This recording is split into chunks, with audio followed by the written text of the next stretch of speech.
If you need to bring more personality into your marketing, this video is for you. I'm Nicole. I'm Monica. And both of us work a lot with brands helping figure out their personality, be it in a graphic presentation, be it in their tone and all that. And so there's this idea of a brand persona. It's been around for a long time. People use it in different ways, but the idea is that you think about it as when you're doing your marketing, instead of just saying, I need to market to brands, to Gen Z, okay, that you start and think about, okay, I want to market to 17-year-old girls who like to skateboard and listen to whatever the Olivia Rodrigo. No, they're listening to 90s grunge. I know that one. But whatever, like the idea is that you're marketing for a person, and then you're positioning your brand in a way to talk to that. So number one is when you're building this idea of the persona, come up with the idea of brand traits. Are you funny? Are you snarky? Are you serious? Are you quirky? And those can be subtle differences. And most people think, well, it's a business. I should be professional, right? Well, yeah, I mean, you're still going to be professional. It's the tone of voice that you're using. Just because you're snarky doesn't mean that you have horrible customer service that you don't deliver for your clients. And there are people, like, I mean, if you've ever seen, like, the Middle Finger Project or something, or, like, things like that, there are people that, like, you know, their brand is rude. And that, like, that's what they build it on. That's not going to work for most people. No. But you consider, like, what are those personality traits? And then you build all your marketing around it. Yeah. Okay? Number two, what's your brand story? And this can go two ways. Monica and I happened to be in Santa Fe, and she found this coffee shop.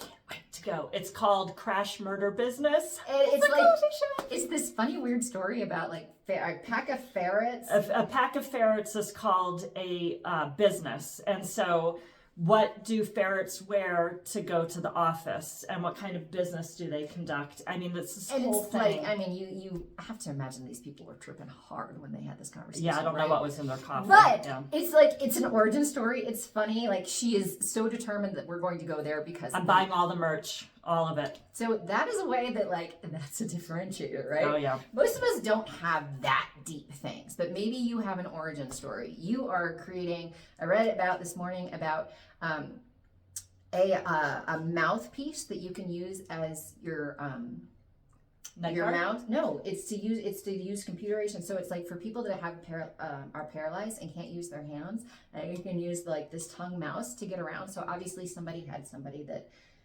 was paralyzed and like they can. So the product is interesting itself, but like that's the brand story around why. Now it could be something more simple like, my clients, which is my next step, is what do people say about you? They say we make it easy. That is a brand story, and that is something that you can promote. That's what makes you different. Yeah, and it's on our website. It's all over our website. We make business easy. Wait, no, how do you say it? We make the internet easy for small businesses. Yeah. So it's something that's really simple. Like, so there's different ways of how you differentiate your brand. But then the other thing is, how do people talk about you? Because the other thing that my clients tell me is that we get things done. We do what we say we're going to do, and we get it done on time. And to me, like, that's the lowest common denominator. Yes, but unfortunately, that is a big differentiator because so many people are awful. So you think, like, if you don't know what to say about yourself, see what other people say. Yeah. Okay. Number four, how does your brand engage? And when I mean engaging, this can be everything from like what channels are you talking about on different social media? How are you talking to people? But it can also be the merch and the t-shirts that you can do. Like, you want to think about like what are the different ways that you can touch people and how to bring your brand all in different parts and pieces. Yeah.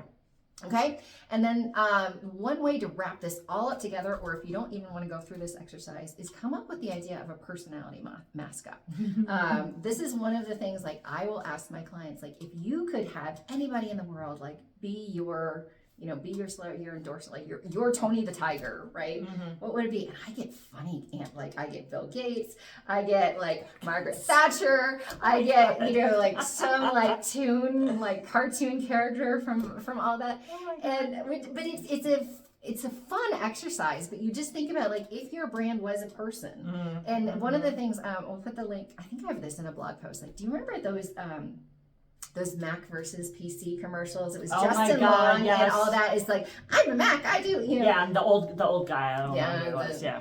But like that's a personification of the brand, and you bring that in, and it's just like, so it's one way just you think about just bringing everything together. And okay, if Justin Long is your person, how would Justin Long say it? Yeah. Oh, I love that.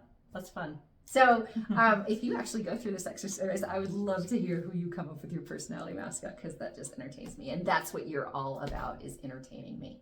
So thanks for listening. If we entertained you a little bit, give us a thumbs up. Otherwise, we'll see you next time. Bye.